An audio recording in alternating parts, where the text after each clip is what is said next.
Bonjour messieurs, dames. Cette vidéo pour vous parler d'un suicide familial. La mère, le père et le fils. Par l'usage des armes. Je vais vous lire l'article. Metz, un policier abat sa mère, malade, son père et se suicide. Un policier de 46 ans a abattu sa mère âgée de 73 ans et gravement malade, puis son père avant de mettre fin à ses jours dans un petit village près de Metz, Moselle, a indiqué le procureur de la République de Metz.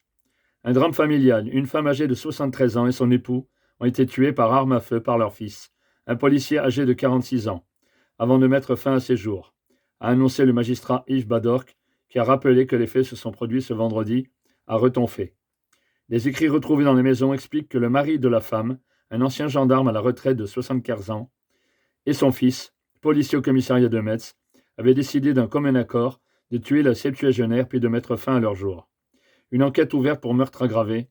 Le père et leur fils avaient tout organisé. Il y avait même l'ordre de décès. Ils ont décidé d'un commun accord de la tuer, a expliqué Yves Badorc, qui s'est rendu sur place vendredi. Vraisemblablement, le fils a tué son père avant de se suicider, a-t-il ajouté, précisant que l'infirmier qui s'occupait de la septuagénaire malade a découvert les 3 corps à l'occasion de la tournée vers 17h30. Selon les médias locaux, le policier était fils unique et habitait avec ses parents. Pour l'heure, une enquête pour meurtre aggravé a été ouverte. Ce n'est pas souvent que nous avons affaire à un meurtre familial, je veux dire à un suicide familial, excusez-moi. Assez curieux, très peu courant, mais ça arrive. Parce que dans ma carrière de policier, j'en ai vu.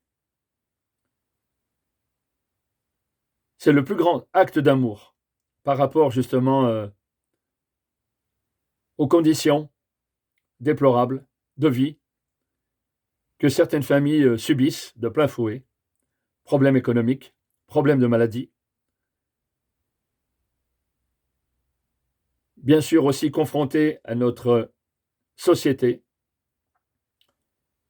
toujours en manque de quelque chose, abandonnés pour certains, le manque de médecins, notre médecine qui s'amenuise, manque de sécurité,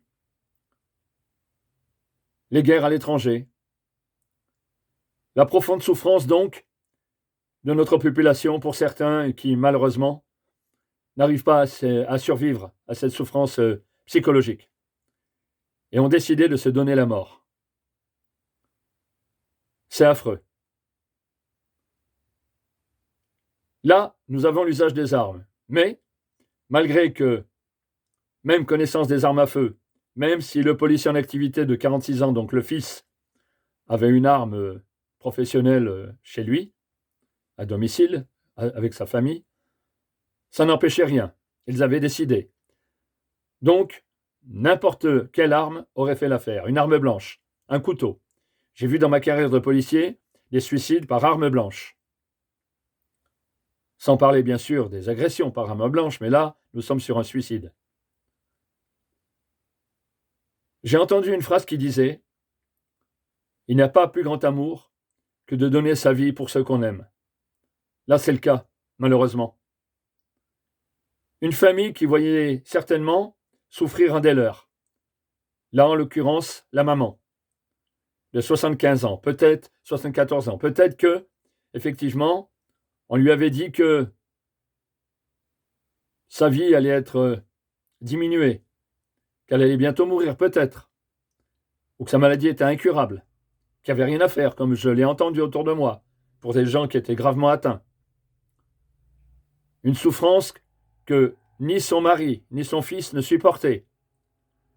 Donc ils ont dû, bien sûr, en parler ensemble, prendre des décisions, sans retour. Abominable pour eux. Quelle souffrance psychologique pour arriver à se dire, au sein d'une famille, on va se suicider. Ils avaient préparé en plus de plus. Ils avaient donné un ordre pour se suicider les uns les autres, par rapport peut-être à leur courage. Certainement, le fils, tuant la mère, Pour lui, ce n'était peut-être pas possible. Donc, il a peut-être laissé son père tuer sa mère, pour lui, sa femme, pour le père, bien sûr, et ensuite, le fils a tué le père et il s'est suicidé. Comment pouvons imaginer une telle souffrance, de tels actes dans notre société d'aujourd'hui? C'est impressionnant, c'est choquant, c'est surprenant.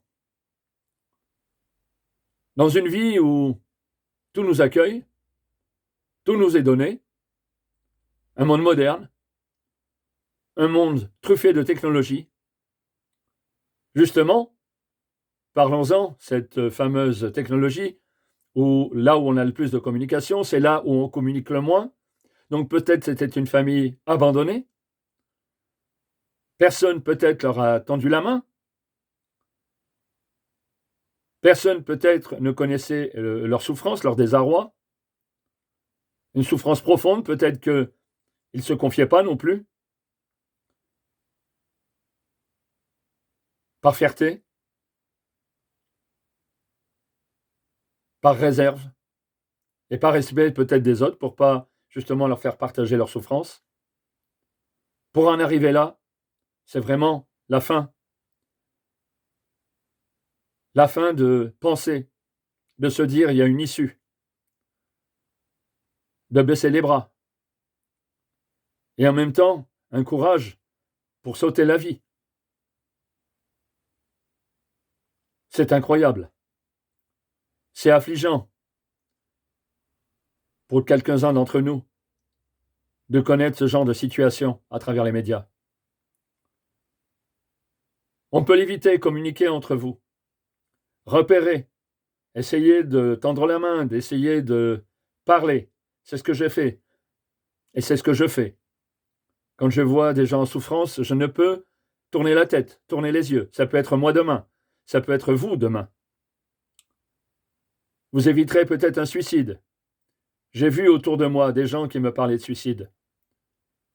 Heureusement, ils se sont confiés à moi. Heureusement, ils se sont confiés à d'autres que moi. Ça leur a peut-être sauvé la vie, dans l'instant ou dans les mois et les années qui ont suivi. Que sont-ils devenus? Je n'en sais rien. Mais, en attendant, j'étais heureux de pouvoir les réconforter. Ça me réconfortait, justement, de les réconforter.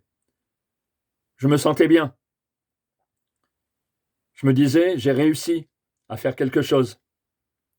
Pareil, dans mon milieu professionnel, quand je réussissais une mission, en général, la plupart, oui, bien sûr, j'étais payé pour le faire, donc avec toute ma conscience professionnelle et ma conscience, on est heureux quand on s'applique, quand on atteint un objectif, surtout un objectif humain, de tendre la main, d'aider les autres. C'est quelque chose de magnifique, à l'inverse de ceux qui détruisent ou qui se détruisent, à l'inverse de ceux qui donc commettent des actes criminels, violents, voire délictueux, odieux, sur d'autres personnes. Vous inquiétez pas, ces gens-là ne sont jamais heureux et ne seront jamais heureux. Par contre, je me suis aperçu personnellement, et je l'ai vu, c'est d'autres personnes qui avaient donc la joie de vivre. C'est très curieux. Quand on aide, quand on tend la main, quand on est réellement solidaire, en général, on vit presque dans le bonheur. Bien sûr, il y a toujours les aléas de la vie qui viennent vous perturber ce bonheur. Mais on se sent bien. Surtout quand on voit le sourire sur le visage de ceux à qui on a tendu la main qu'on a aidé et qui viennent vous remercier ensuite, pour certains. On n'attend pas de remerciements, mais c'est magnifique. Le seul bonheur, c'est d'aller vers les autres, le plus grand bonheur. Non pas se sacrifier, mais aider.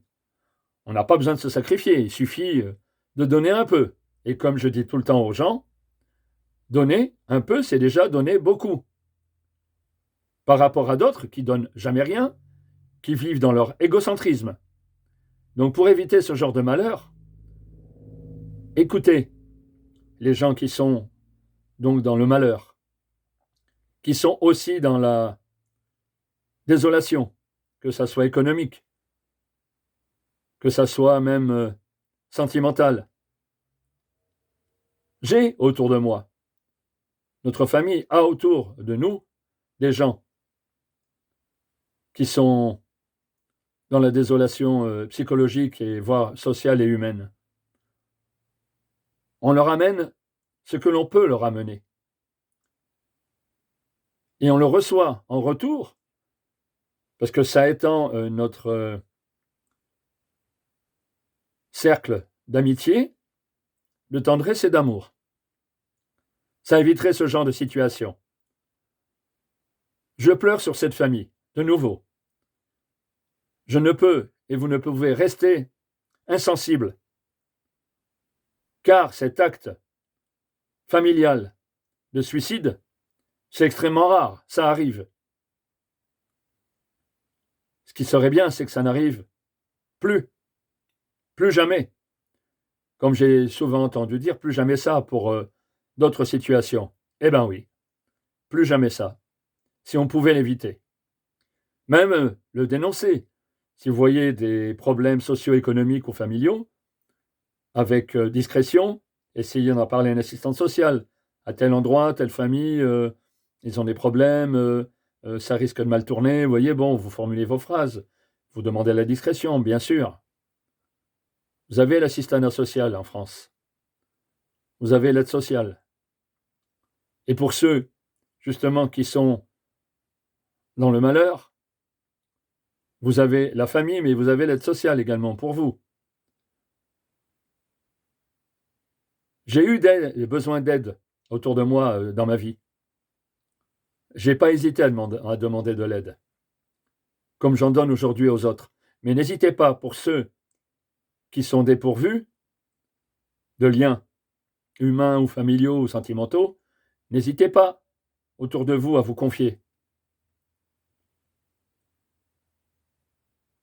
Bien évidemment, ce n'est pas un acte criminel en soi, cet acte, ce suicide familial, mais il y a usage des armes, il y a bien sûr assassinat entre eux, mais c'est un suicide.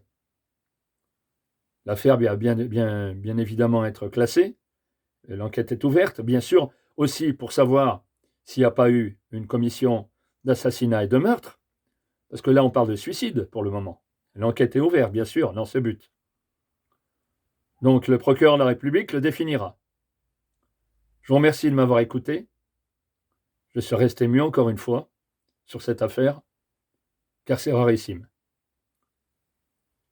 N'hésitez pas à aller sur ma chaîne YouTube cqconseil.com et me laisser des commentaires pour me permettre d'évoluer, pour vous aider.